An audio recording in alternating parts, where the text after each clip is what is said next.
جب میں سارا منظر دیکھتا ہوں تو پریشان ہو جاتا ہوں. لیکن سامعین محترم، جیسے ہی کریم آقا صلی اللہ علیہ وسلم مزنہ چیز کی طرف دیکھتے ہیں، تبسم فرماتے ہیں، مسکراتے ہیں، اس کے بعد میری آنکھ کھل جاتی ہے. آنکھ کھلنے کے بعد، اس سے کچھ عرصے کے بعد، جب میں مرضیت کے بارے میں تحقیقات کرتا ہوں، مرزا مردود کی کتب کا مطالعہ کرتا ہوں، اس لائن کے گندے نظریات کو پڑھتا ہوں، تو اپنے خواب کے بارے میں سوچتا ہوں کہ اس بات کی کیا وجہ تھی کہ رسالت امام صلی اللہ علیہ وسلم پیچھے سب کے گھروں میں آتے چلے گئے، سب کے گھروں میں آتے چلے گئے، لیکن جب آگے ایک قادیانیوں کا مکان آیا، اس مکان کے پچھلے مکان کے پاس کھڑے ہو گئے. رسالت امام نے ان مرضیوں کا بائیکاٹ کر دیا. اس بات کی کیا وجہ تھی؟ سامعین محترم، اسی حوالے سے جب غور کرتا ہوں، فکر کرتا ہوں، تو یقین جانیے گا یہی بات سمجھ آتی ہے. چونکہ قادیانیت ایک گھر کا نام ہے، قادیانیت بدبو کا نام ہے، قادیانیت حرامزدگی کا نام ہے، قادیانیت کفر کا نام ہے، شیطنت کا نام ہے، زندیقیت کا نام ہے، کائنات کے بدترین خباثت کا نام ہے. اور نبی کبھی بھی گندی جگہوں کے پاس نہیں آیا کرتے. اس لیے کریم آقا صلی اللہ علیہ وسلم آپ نے ان کا بائیکاٹ کر دیا. لیکن سامعین محترم، الحمدللہ مجھے اس بائیکاٹ سے یہ اشارہ مل گیا، یہ سوچ مل گئی کہ اگر قادیانیت کے ہاں کچھ ہوتا، ان کے اندر کوئی اسلام کی رمق ہوتی، تو کریم آقا آگے بھی آتے. لیکن آپ کا بائیکاٹ یہ مجھے بتلا گیا، مجھے سمجھا گیا کہ قادیانیت یہ ٹوٹل فراڈ ہے. سامعین محترم، جب میں نے اسلام قبول کیا، الحمدللہ میں نے ایک اور خواب دیکھا کہ مرزا قادیانی کو ایک فرشتہ ہے جو بڑی خوفناک شکل کا ہے، اس کا چہرہ بڑا ڈراؤنا ہے، اس نے اپنے دائیں ہاتھ میں پکڑا ہوتا ہے اور بھاگتا بھاگتا میرے پاس آتا ہے اور میری کلائی پکڑ لیتا ہے. تو وہ فرشتہ مجھے اور مرزا لین کو لے کے اس آگ کی جانب بھاگنا شروع کر دیتا ہے. اب جیسے جیسے وہ بھاگتا جاتا ہے، گرمی بڑھتی جاتی ہے کہ ایک لخت وہ میری کلائی چھوڑتا ہے، میں زمین پہ گر جاتا ہوں. جب چہرہ اٹھا کے دیکھتا ہوں تو کیا نظر آتا ہے کہ وہ فرشتہ مرزا لین کو اس آگ کے اندر پھینک دیتا ہے اور آگ ایک بھوکے شیر کی طرح اس کے اوپر جھپٹتی ہے، گہرائی میں لے جاتی ہے. میں ایک زوردار چیخ مارتا ہوں اور بیدار ہو جاتا ہوں. سامعین محترم، میرے قبول اسلام کی خبر مرضیوں میں جنگل میں آگ کی طرح پھیل گئی. ان کو میرا قبول اسلام انتہائی گراں گزرا. اس مسئلے کے فوری حل کے لیے مرضیوں نے اپنے لاہور کے سب سے بڑے سینٹر گڑی شاہو دارو ذکر کے اندر ایک اجلاس طلب کیا.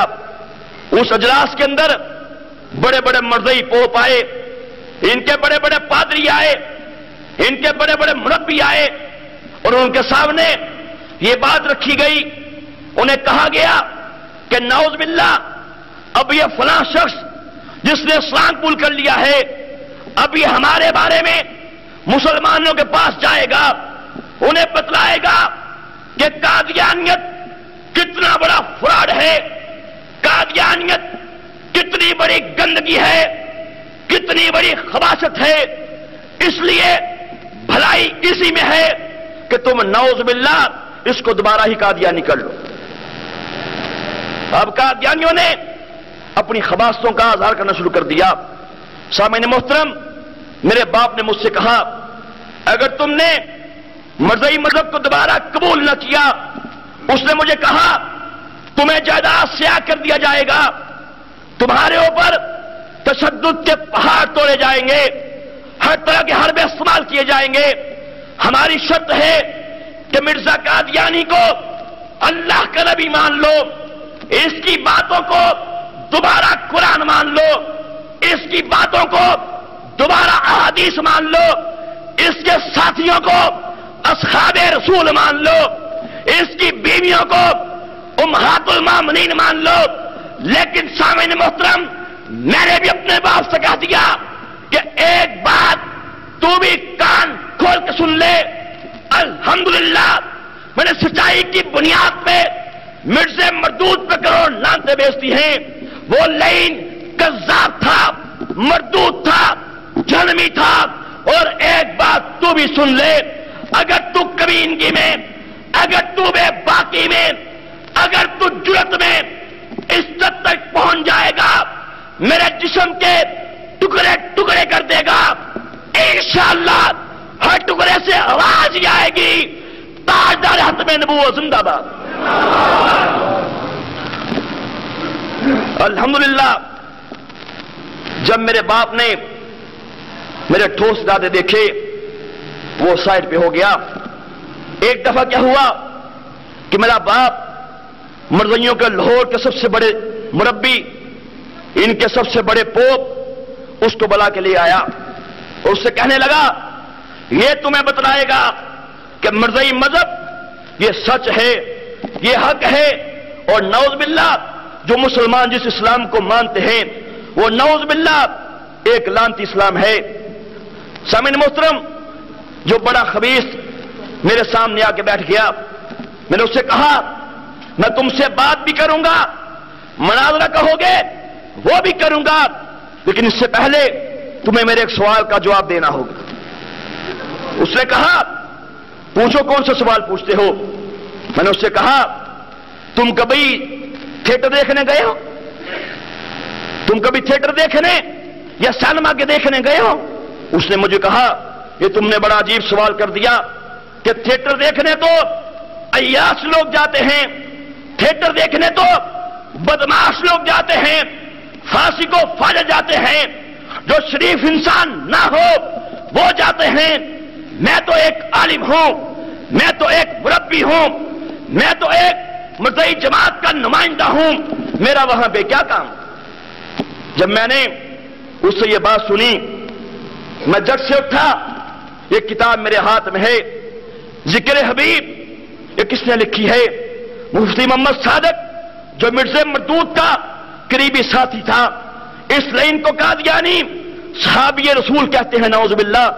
اس مردود کی میں نے کتاب پکڑ لی، 18 کھولا، اس میں لکھا ہوا تھا کہ مفتی محمد صادق کہتا ہے کہ ایک دفعہ میں تھیٹر چلا گیا۔ اب کیا ہوا؟ مجھے بعض صحابہ اکرام نے دیکھ لیا، انہوں نے کہا تمہاری مرزا صاحب کے ہاں شکایت کریں گے، تم تھیٹر دیکھتے ہو، اس میں لکھا ہے۔ کیا ہوا؟ جو مرزا صاحب کے پاس پہنچے انہوں نے کہا کہ مرزا صاحب دیکھیے آپ کا جو فلاں مرید ہے مفتی محمد صادق، یہ تھیٹر دیکھتا ہے، خود تو مفتی کہتا ہے، آپ کا صحابی بنتا ہے، تھیٹر بھی دیکھتا ہے، کتاب میں لکھا ہوا ہے۔ مرزا صاحب کے جب انہوں نے یہ بات سنی تو آپ مسکرا دیے اور کہنے لگے کہ ہاں ہم بھی ایک دفعہ گئے تھے۔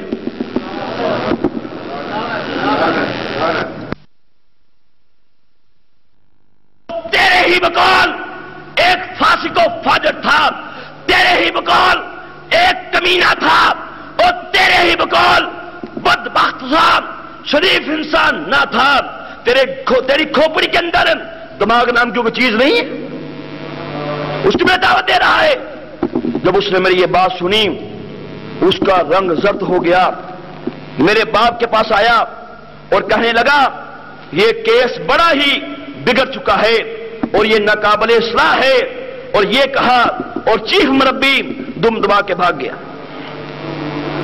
الحمدللہ سامعین محترم، میرے قبول اسلام کے بعد میرے اللہ نے مجھ سے ایک کام لیا کہ میں نے مرزائی مذہب کے بارے میں، مرزا قادیانی کے گندے نظریات کے بارے میں، اس مردود کی گھٹیا زندگی کے بارے میں ایک انتہائی عجیب، اشوتے اور نرالے موضوع پر کتاب لکھی۔